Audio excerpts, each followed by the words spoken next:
Hi, everyone. Welcome to our summer romance celebration. I am Emily from Riveted by 17. Just a heads up, if I glitch out at any point today, I'm having some internet issues, but that is part of the fun of a live video. So hang with us, and I'm very excited. We have been celebrating YA romances all summer long on our Riveted by Simon team social channels, and we're so excited to wrap up our Summer of Love with this summer romance celebration, where we're chatting with a few of our favorite YA authors about their newest books, what's on their romance reading list, and more. So to get started, I'm going to give each of these authors a chance to introduce themselves. Jenna, do you want to start? Sure. I'm Jenna Evans Welch. I'm the author of the Love and series, which was just completed last November. Love and Gelato, Love and Luck, and then my newest, Love and Olives. Welcome. Morgan, you're up next. Hi, I'm Morgan Matson, and my newest book is Take Me Home Tonight, which is the story of two girls who have sort of a crazy night in New York City. Excellent. Liselle? Hi, I'm Liselle Sambury. I'm a Trinidadian Canadian author based in Ontario, and Blood Like Magic is my debut novel. Awesome. And Raquel, you're up next. Hello, I'm Raquel. I'm the author of How Moon Fuentez Fell in Love with the Universe. It's a foodie road trip romantic comedy featuring the enemies to lovers trope. Wonderful. I love all of these books so much. YA romance is totally my jam, so I'm very excited to chat with all of you. To get us started, can you each tell me about your latest novel and what inspired you to write it? To keep things simple, let's just go in the same order. So Jenna, I'll have you kick us off. Okay, so this literally just fell off the shelf behind me, if anyone saw that. That was exciting, very exciting. Okay, so Love and Olives is about a 17-year-old girl named Liv who has the perfect life. She has the perfect boyfriend, great grades, her appearance is perfect, but she has a secret that she works really hard to keep from everyone, and it's that her father, who she hasn't seen in about 9 years, is an Atlantis hunter. He's been looking for the lost city of Atlantis for as long as she can remember. She receives a postcard from him asking her to come to Santorini, Greece, a small island where many believe the lost city of Atlantis story originated, to film a documentary. And when she gets there, she realizes that her family's story is a lot more complex than she originally thought. Awesome. I have to make the pun. I love this book. Morgan, can you tell us about Take Me Home Tonight? Sure. Take Me Home Tonight is about two best friends, Kat and Stevie, who they both think they know what they want. They're both theater kids in their Connecticut suburban high school, and they take the train into New York City for what they think is just going to be like a normal, fun trip into New York. And they're barely off the train before everything starts going wrong, and suddenly they're dealing with estranged relatives and unexpected Pomeranians and $100 bill no one will break. And so all these crazy things happen. And by the end of the night, the girls have both become closer to each other and closer to their true kind of versions of themselves. So that is Taking Home Tonight. So many wonderful shenanigans. Lots of shenanigans. It's a shenanigan-heavy book. Yes. Liselle, will you tell us about Blood Like Magic? Of course. So Blood Like Magic is about a family of Black witches living in a near future Toronto, and we're following Voya Thomas, who is a 16-year-old witch who is given the impossible task of either killing her first love or losing her family's magic forever. But she's never been in love, but lucky for her, a genetics company has had a new matchmaking program hit the market, and she decides that's going to be the perfect way to find the perfect guy before she has to kill him. I need this matchmaking for me. And Raquel, will you tell us about Moon Fuentez? Yeah, How Moon Fuentez Fell in Love with the Universe is about Moon, beautifully illustrated.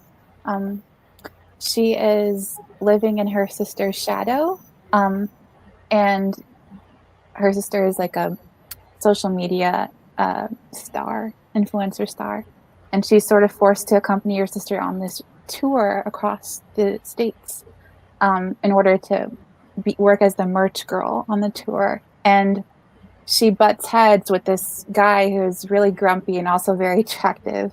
Two very good combinations in romance. And she learns that she has to work alongside him. He's the merch guy. So it follows her story as she, oh my gosh, thank you. I see the compliment there. It follows her story as she realizes her worth. Wonderful. All right, I'm so excited to dive into this conversation with all of you. I also want to remind anyone who's watching, you are welcome to leave questions in the chat, and we will pick those up at the end and answer as many as we can. All right, to start us off, I have a question for Raquel. What is your favorite part of the fantastic enemies to lover romance between Moon and Santiago, and how Moon Fuentez fell in love with the universe? I guess one of the most fun parts to write was their banter, figuring out ways they can insult each other or make fun of one another in like humorous ways, not in a mean-spirited way, because they actually are really attracted to each other. And so it's a difficult balance, but it was also very fun to write. So I like that. And I also enjoyed Moon constantly questioning, does he love me? Or is he being, just weird? I don't know, I just felt like I could pull from many experiences in my life and include them in her story. I loved that. Her struggles were so relatable. Yeah, I thought so. Oh, and I love this comment from Savannah. She says she felt so seen in Moon because of body issues, being called half Hispanic, but not growing up speaking Spanish. And so it's such a relatable issue for so many. Mm-hmm. Thank you. All right, I also have a question for Liselle. The premise of Blood Like Magic is the main character, Voya, must sacrifice her first love to save her family's magic. Was it hard to write the romance between Voya and Luc, with readers knowing that it was ultimately doomed?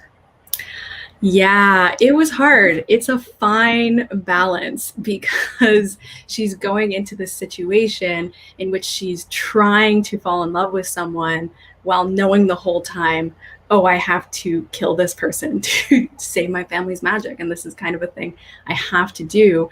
And on top of that challenge, Luc wants absolutely nothing to do with her. He is so uninterested in her. He's so uninterested in being in a relationship. And so now she has to be super active in trying to get this guy to spend time with her, while the whole time they're spending time together, she's like, oh yeah, and then later I guess I just have to kill you. So it was a really fine balance of having to give her opportunities to kind of put that into the back of her mind, because she knows that I'm never going to fall in love if I'm constantly thinking about this thing I have to do, which is really difficult for her. And she definitely struggles with that. And she also has never been in love. So she's also like, I don't really know how to feel whether or not I'm at that point. And so she's trying to confide with her cousins and her family to be like, what does being in love feel like? But they also know what she has to do. So they're very like uncomfortable with being involved in her love life in that way, because there's this giant cloud hanging over their heads. Whereas if that wasn't there, they would be so happy to be involved. And like, that's so like, they would enjoy that girl chat and being like, oh my gosh, he's so cute and this and that. But that can't happen in this situation. So it's definitely a fine balance of like, you have to give them their cute moments so that they can fall in love and so that the readers can like get to enjoy their love story. But you also have to be like, P.S. she might kill him. So definitely a balance. Absolutely. How tricky. And yes, an excellent reminder, you are welcome to leave questions for any of our authors or all of our authors in the comments. All right, a question for Morgan. Take Me Home Tonight is a friendship story as much as it is a romance. How was writing this book different or similar to writing your other novels? It was a little bit different because it only takes place in one night. There's definitely the one character, Stevie, is kind of dealing with more family issues, but her ex-boyfriend is, they're sort of working their stuff out. And then the other character, Kat, definitely has this kind of meet cute with this boy, and they have a lot of fun moments. But a lot of my other books have been taking place over a longer period of time, sometimes an entire summer. And so I feel like when you're doing a romance, you can build stuff up a little bit more. Whereas when it's all one night, it feels like it's a lot of like first cute moments, but you're not really going to get like a full romance experience. And that's why I say the sort of true love story in the book is between the two best friends. And it's sort of like that's the love story of this friendship between these two girls, as they're on the cusp of graduating. It's their senior year, and they're sort of learning how maybe to be friends if they're looking to the future, if they're not going to be able to be together all the time. I love that so much. Oh, and I love this comment too. There is so much love for all of the secret cameos in the books of your other novels. All my books take place in a shared universe. So a lot of people pop up, and usually they're just kind of little cameos. And in this one, they're kind of bigger. So I don't want to spoil anything for anyone, but hopefully it won't distract you if you've never read any of the books. But if you have, it's sort of like a little present for you. Such a fun bonus. All right, and then a question for Jenna. Your Love and books are some fan favorite summer romances. What was your favorite part in writing this last and third book in Love and Olives? First of all of your books sound amazing. I'm so excited to read them. I feel like setting is just my favorite part in these books. They've all been girl abroad stories. And in this one, I knew that I would mentally be spending about a year in wherever I chose. So I decided to just find some place that really drew me in. So I actually just did like a Google search and found this incredible tiny bookstore on this tiny Greek island. And I flew there not really knowing like what my story was going to be. I just knew it would take place there. It's funny. I feel like people always ask if like plot or character comes first. And for me, it's always about setting. Like that's where I can see my stories. So I loved writing about Greece. That's so wonderful. I think I would like to spend a year in all of your novels. It's fun because it feels like I am there, right? Like I'm thinking about it so much. It feels like I was just in Santorini. So. Yes, I love that. All right, continuing the summer romance theme, I want to know what each of your favorite romance tropes are. Does anyone have a favorite they really want to jump in with to start? I'll go first. I'm a big fan of friends to lovers. I think that one is really good. It's really fun to write. And I think I like it because it seems like something that works out well in real life.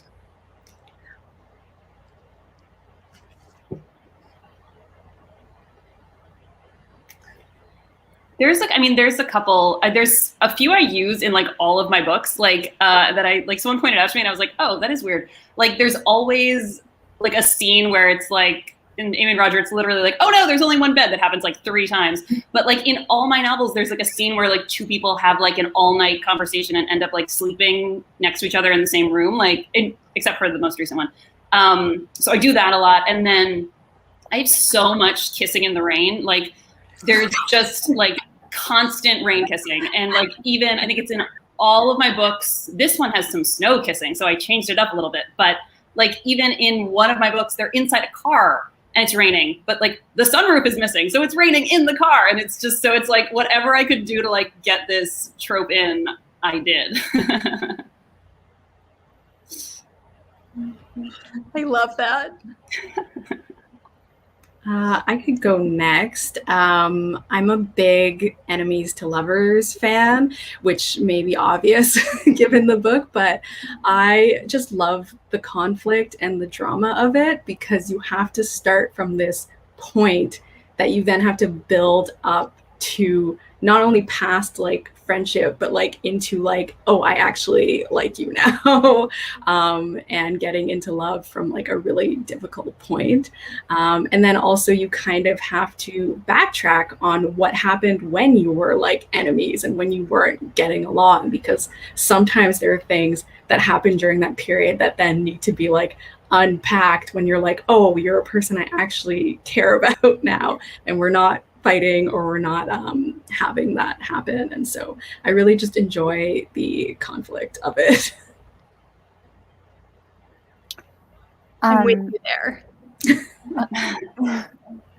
I love enemies to lovers too, but you explained it so well. I'll go to my next one, which is mutual pining. I really love it when the reader can tell their deep feelings, but they don't know it because there's so much emotional baggage in the way that they need to work through. I love a little bit of angst in those stories too. Yes. It's one of my faves. I love that. I was telling a friend recently, if a romance book doesn't make me feel like I've been punched directly in the chest, I don't want it. I also am curious if there's a romance trope you haven't explored yet, but would like to write. Maybe it's the same as your favorite, or maybe it's something different, but I'm curious. I would love to do a love triangle one day.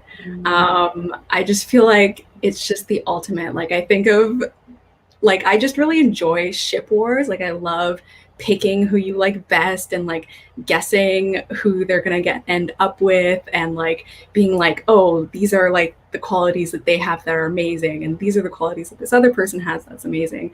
And I also just feel like it's also like a great challenge to put that on paper and to make that work in a story, because I feel like it is so difficult to juggle a love triangle as well. But I love the dynamics and I love the passion that love triangles in stories bring out. I would love to do a second chances story, like a relationship that goes like really, really wrong, like train wreck wrong, and they're going to rebuild it. And I loved this question because it made me, I don't know, gave me a few ideas for the future. Excellent. I'm not sure if this is like an official trope, but I love the Cyrano trope where like, this is probably like where someone falls for someone thinking they're someone, but actually someone else is doing the like wooing. So it's like someone has enlisted someone else, but then they fall in love with this person. They don't know it's the other person. So I feel like anything that gets me closer to like a true farce is something I'm always for. So I feel like that's always fun. And I feel like especially in the age of social media, it'd be fun to do something where it's like who you're presenting is not necessarily who's behind that. And what are you falling for? Is it the person? Is it the surface? Is it whatever? So I feel like that's something I would have fun exploring.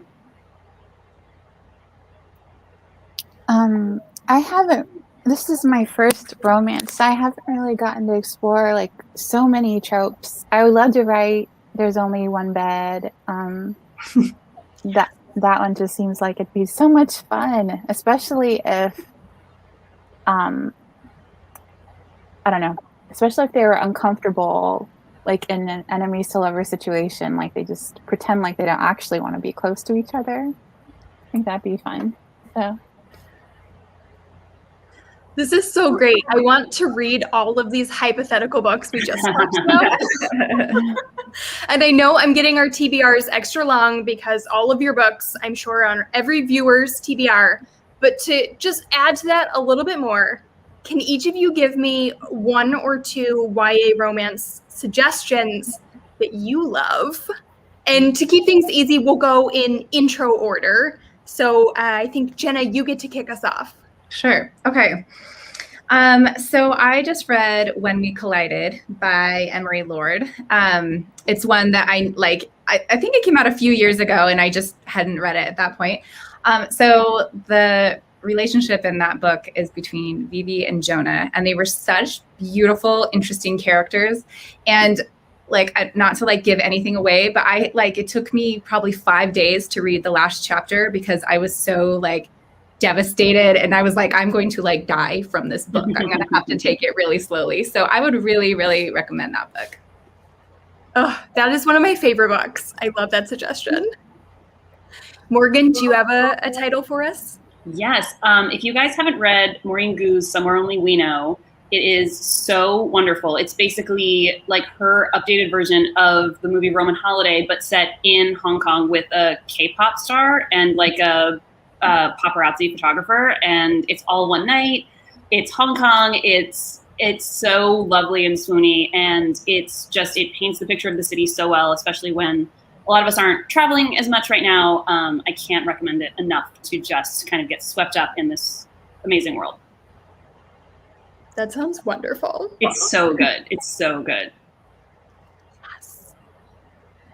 Liselle, do you have a suggestion for us? Yes, I would love to suggest Sweet and Bitter Magic by Adrienne Tooley. This one is about a witch who is cursed to not love, and she strikes up a bargain with another girl, and they have to basically solve the issue of a blight that's sweeping their lands, and they've made a bargain. So at the end, Ren, who is the girl that can love, will be giving the love of her father to Tamsin as payment. So I love that it's kind of like transactional in that way. Like, we're only working together because I want this thing from you, but they're also like a grumpy sunshine couple. So like Ren is like walking through the fields wanting to play with flowers, and like Tamsin is like stomping grumpily behind her. And I just love that dynamic. I love that so much. All right, Raquel, do you have a suggestion for us? Yeah, I have two actually. Fat Chance Charlie Vega by Crystal Maldonado and Happily Ever Afters by Elise Bryant. And I read those back to back, and it actually worked out really well because each of them feature a protagonist who is an aspiring romance author. And it was really inspiring. I love reading about writers.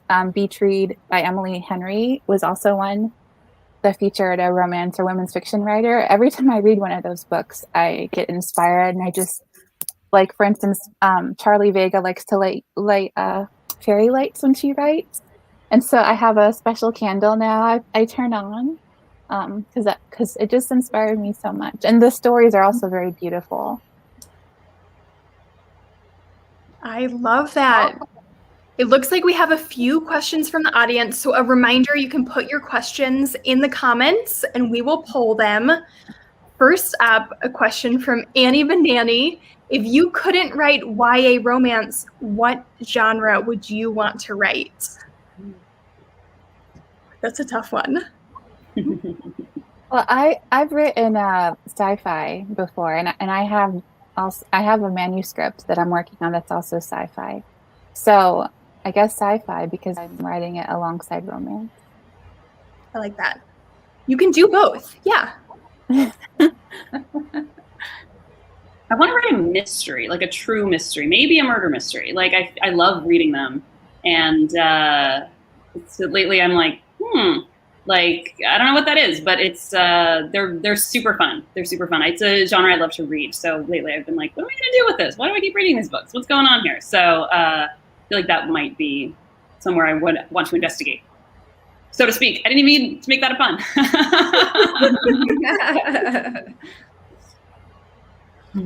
I'm interested in writing picture books. I have younger kids, and I feel like I have ideas for these books like nonstop. And my husband is like, please write picture books. That will take you way less time, right? He's kind of the tired writer spouse. He's been amazing, doing a lot of heavy lifting. So picture books, I love. Like, I'm very picky about what my kids read. I feel like there's such a good opportunity for like understated humor, and the ones that are done well, I just adore. Yeah, I naturally do so many genre blends at all times, but so I write in all sorts, generally in fantasy and sci-fi and horror. But I would love to delve into even historical one day, which is one of those genres that I said I would never write in because I didn't want to do the research. But now I've read some really good ones, and I'm like, maybe I do want to. I feel like as a writer, it could be really tricky because you read something you really love and you're like, can I write this? Like you get inspired. Yeah, exactly. Liselle, I will say a friend of mine had an idea a few years ago where she was like, she wanted to write historical, but she didn't want to do any of the research. So she was like, oh, I'll send a modern girl back in time. Who'd be like, what's that? I don't know. That looks weird. And like someone who didn't know any of the words for anything, so she wouldn't have to do any of the research. That's amazing. That's such a What a brilliant workaround. We have another fan question. This one comes from Kate. Which celebrity would you cast in the movie version of your book? Ooh.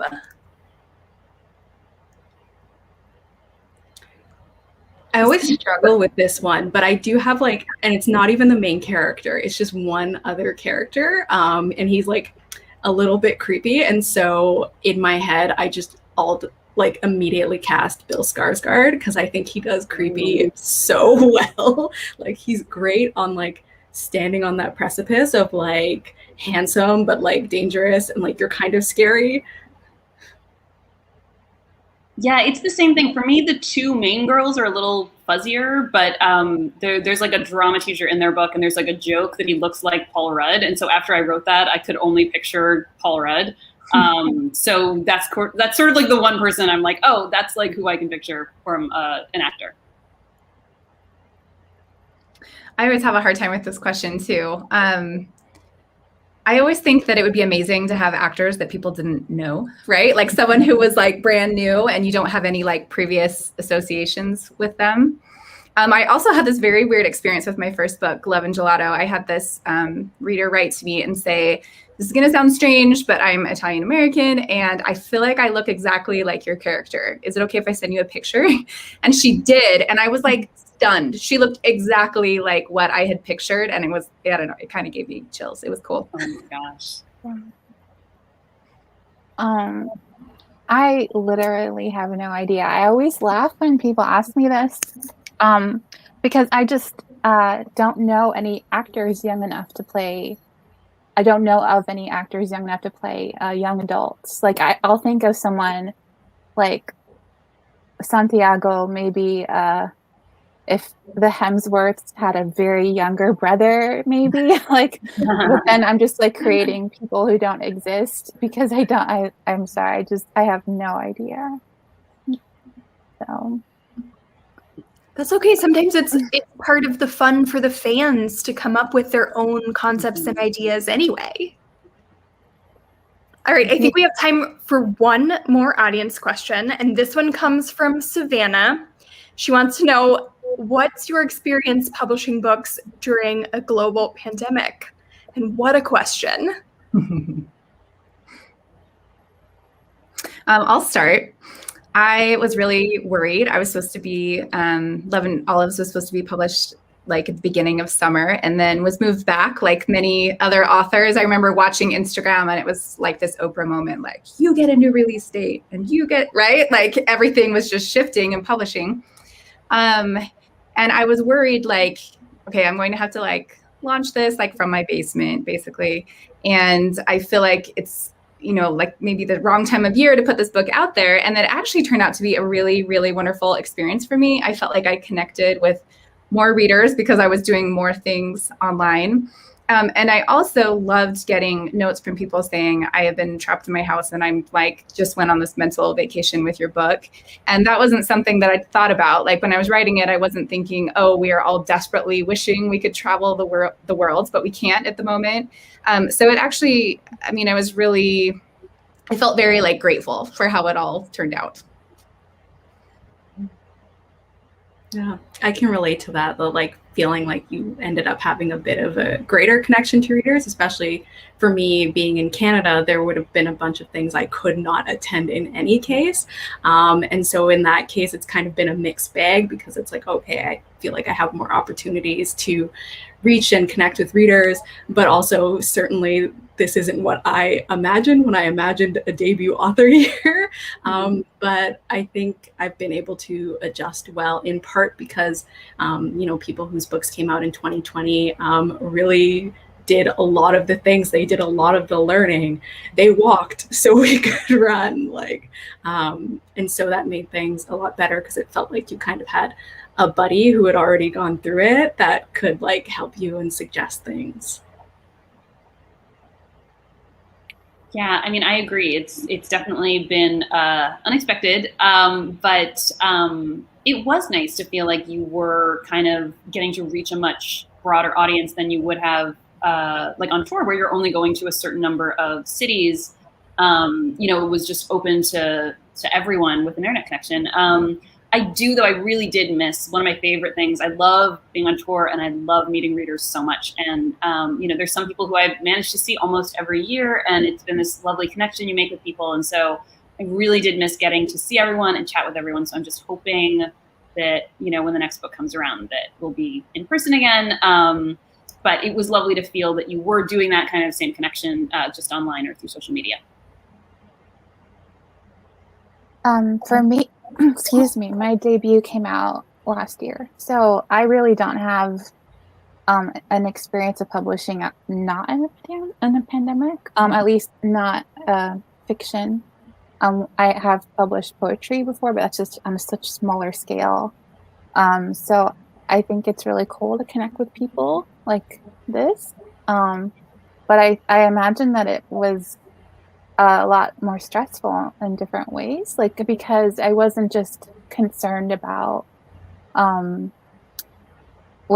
sales and things like that, but also about my family and our health and our extended family. And so there was a lot of stress that really hurt my creativity and my flow, I guess. So I actually had to take a little break from writing recently because it was a lot. So sorry if that's Debbie Downer. That was just what popped in my head. No, I appreciate the honesty of all your responses. Savannah, thank you so much for asking that great question. I feel like that is the perfect way to wrap up the summer romance celebration, because it really does put us in this summer that we've all experienced together. So thank you to each of the authors for joining me today. I really enjoyed chatting with you. If you're watching, make sure you're following each of these authors on social so you can find out what is coming from them next. And, maybe 2 years from now, when someone introduces a book, you'll say, oh, I was there when that idea was first started. And then you can also check out lots more information about each of their books at rivetedlit.com, of course. If you haven't subscribed to Simon Teen on YouTube yet, make sure to hit that button to see all of our awesome videos with authors. And thank you all so much. Thank you, Emily. Thanks. Thank you.